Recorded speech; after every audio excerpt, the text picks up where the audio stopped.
Et je suis dans la forêt. Mais avec un ré là, je ne vois pas les dangers.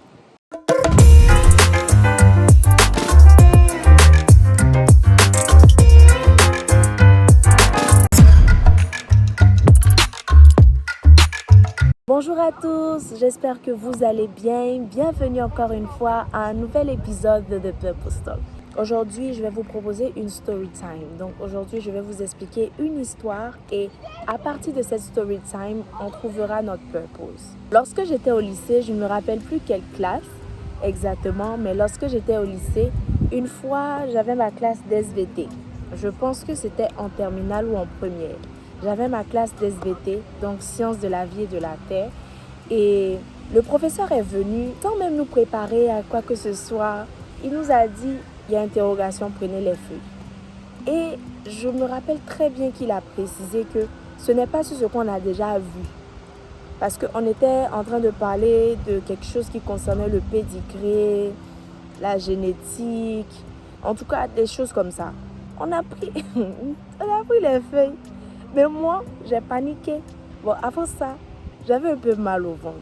Très sérieusement, ce jour-là, j'avais mal au ventre parce que je ne sais plus ce que j'avais mangé, mais j'avais très mal au ventre. Je suis allée à l'infirmerie. Je suis allée directement à l'infirmerie. Il y a beaucoup de filles qui ne voulaient pas faire, qui m'ont suivi. Le professeur, il était rentré dans son bureau, je ne sais pas, pour aller chercher peut-être le sujet de l'interrogation, quelque chose du genre, mais il n'était pas encore prêt. Donc, on était là en train de paniquer. D'autres regardaient dans leur cahier, mais il avait déjà dit, ce n'était pas déjà ce qu'on a fait. Il voulait juste voir, en fait, comment on peut résoudre, en fait, le chemin du pédigré. Quand je suis allée dans mon dortoir, les filles parlaient. Vous, les filles qui êtes parties à l'infirmerie, vous avez chaud. Vous avez fui, non? Pourtant, il a dit à l'interrogation, nous, on est restés. Il dit, vous qui êtes partis là, il vous connaît, il a pris vos noms. Pour dire vrai, pour avouer, j'avais peur aussi.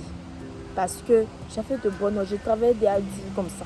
Donc moi j'avais peur. C'est vrai que je me sentais mal, mais pas assez mal pour ne pas faire l'interrogation. Voilà.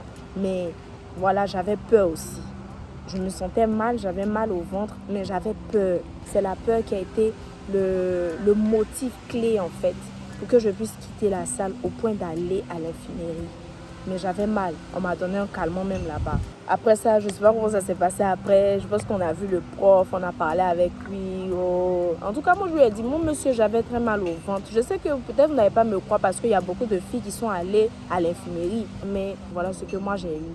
C'est vrai que j'ai eu peur. Moi, je lui ai dit, c'est vrai que moi, j'ai eu peur parce que une interrogation comme ça sur quelque chose même qu'on n'a pas fait encore. Ça fait peur, forcément. Moi, je ne vais pas mentir que je n'ai pas peur ou c'est juste parce que j'ai mal au ventre. Non, mais j'ai eu peur, mais je me sentais mal aussi. Et dans mon esprit, il y a une voix qui me disait, je savais que c'est Dieu qui me parlait, me disait, mais toi, tu as toujours eu confiance en moi. Il y a eu des examens, il y a eu des devoirs où tu ne connaissais pas, où tu ne savais pas ce qui allait se passer. Mais tu m'as fait confiance.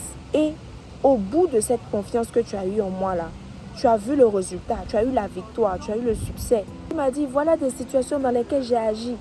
Voilà des situations dans lesquelles tu m'as fait confiance, tu as eu foi en moi. Et j'ai agi. Mais pourquoi à ce moment-là, pourquoi aujourd'hui, dans cette même situation où tu ne connais pas, tu ne sais pas, tu ne m'as pas fait confiance. Tu ne m'as pas laissé te guider. Et puis en plus, on a vu même après, le monsieur a fait la correction, c'était même pas compliqué. Même si tu n'as même pas encore fait, tu n'as pas vu, tu peux faire, tu peux te débrouiller. Parce que c'était comme un truc de logique en fait. C'était facile et j'avais tellement mal en mon cœur parce que encore une fois où Dieu me donnait l'opportunité de lui montrer que j'ai foi en lui, je n'ai pas saisi cette opportunité-là. Parce que moi, tout le temps, avant de commencer un exercice, une interrogation, un examen, moi je prie, je dis Seigneur, je ne connais rien. C'est vrai que j'ai étudié, mais je ne connais rien. Je mets tout entre tes mains. Moi là, je ne connais rien. Donc tout ce que je vais faire là, que ce soit inspiré par toi et toi-même inspire-moi afin que je puisse le faire, afin que je puisse trouver les bonnes réponses, afin que je puisse passer cet examen pour la seule gloire de ton nom. C'est la prière que je fais. Il y a eu des situations pires que ça. Mais est-ce que tu es sorti de la salle d'examen? Est-ce que tu es sorti de ta classe parce que tu ne connaissais pas? Tu m'as fait confiance. C'est vrai que tu avais mal, mais nous deux, on sait que c'est parce que tu as peur que tu es sorti. Et j'ai compris que la peur souvent nous fait manquer beaucoup d'opportunités. Ça, c'est un. Parce que non seulement le devoir était facile, on pouvait avoir le maximum de points possible, mais ça a rangé beaucoup de moyennes, ça a rehaussé beaucoup de moyennes. Donc, c'était comme une opportunité que le monsieur même nous donnait d'avoir de très bonnes moyennes. Et donc, non seulement j'ai manqué l'opportunité de prouver à Dieu que j'avais foi en lui, mais j'ai manqué aussi l'opportunité de voir cette moyenne élevée là. Donc, aujourd'hui, moi, je veux parler sur la peur. Je veux t'exhorter sur la peur. La peur, là, ça fait beaucoup de choses. La peur nous fait manquer beaucoup d'opportunités. La peur nous retarde. La peur nous met dans des situations où on n'avance pas, dans des situations de stagnation. La peur nous conditionne, c'est-à-dire nous impose des limites, nous met dans des situations où on se sent incapable d'avancer, incapable de faire, incapable de réussir, incapable de conquérir. Il y a une amie qui me disait, elle a l'âge de se marier. Voilà, elle a l'âge de se marier, elle est assez grande et tout. Il y a des gens qui viennent auprès d'elle, c'est son temps, c'est sa saison, tout ce que vous voulez. Mais elle me dit, moi j'ai peur, j'ai peur de me marier. Alors que Dieu lui a fait beaucoup de promesses. Et certaines de ces promesses sont rattachées à son mariage. C'est-à-dire que certaines de ces promesses vont se réaliser une fois qu'elle sera mariée. Mais elle retarde elle-même ces promesses-là, l'accomplissement de ces promesses. Juste à cause de quoi? La peur. On peut comprendre que le mariage, c'est un domaine vraiment très compliqué, particulier. Voilà, je peux pas forcément expliquer sa peur. Voilà, ou par rapport à quoi elle a peur, par rapport à ce domaine-là, par rapport à son mariage. Mais c'est pas comme s'il y a un problème, c'est pas comme s'il y a un blocage. C'est une fervente chrétienne, elle prie, elle est propre, c'est une femme vertueuse, tout ce que vous voulez. C'est la femme exceptionnelle. Il y a des hommes qui demandent sa mère en mariage, mais elle dit qu'elle a peur. Dieu même, on peut dire Dieu lui a donné son ok. Ses parents sont derrière elle. Ma chérie, à quoi? C'est la peur. La peur pourquoi? Peur souvent nous met dans des conditions qui limitent le Saint-Esprit d'agir dans nos vies. La peur limite le Saint-Esprit d'agir dans nos vies. C'est compliqué pour le Saint-Esprit. Souvent, lorsque nous avons peur, c'est comme si on dit indirectement à Dieu, Seigneur, je n'ai pas confiance en toi. Pour cette situation-là, je pense que tu ne peux pas. Donc, ce n'est pas la peine même d'essayer. Ce n'est pas la peine même de te faire confiance parce que je sais que tu ne peux pas. Je ne peux pas, toi aussi tu ne peux pas. La peur a fait rater beaucoup d'opportunités à certaines personnes. La peur a fait rater beaucoup de bénédictions, beaucoup de grâce à certaines personnes. Même le voyage, le mariage, les enfants, peu importe, tout ce que vous voulez, de grandes occasions, de belles occasions. Et voilà comment pendant que je parlais de la peur, j'ai eu peur de chien.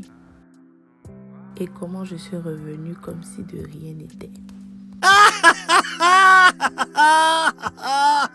Il y a des gens qui sont naturellement leaders, mais ils vont te dire, non, j'ai eu peur de dire ça devant les gens. J'ai eu peur de parler comme ça. J'ai eu peur de faire ça. J'ai eu peur de faire ça.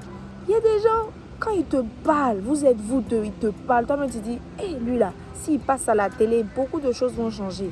Et celle-là, si elle parle à l'église, les gens vont se repentir, les gens vont se convertir. Et celle-là, si elle parle au travail, les choses vont changer. Les gens vont la respecter.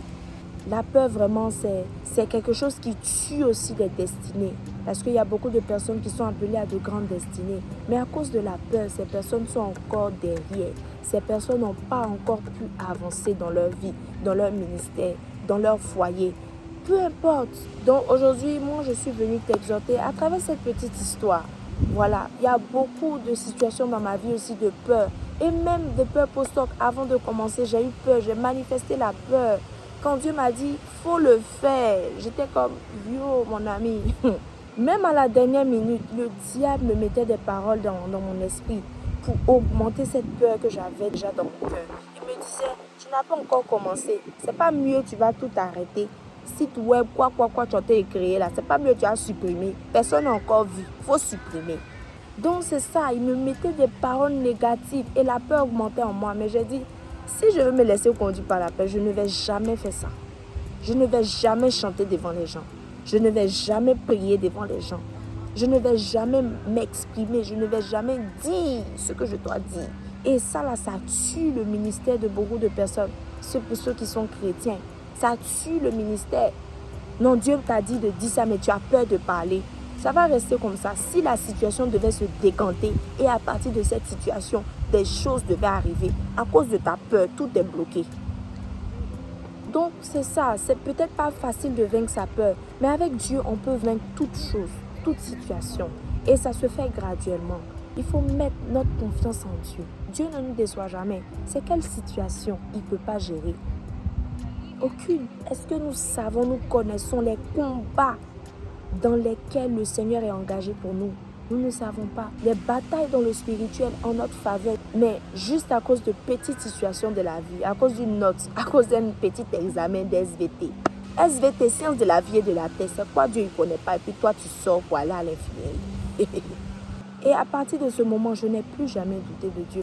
Peut-être il y a des situations qui concernent ma famille, des choses sensibles qui peuvent m'inquiéter.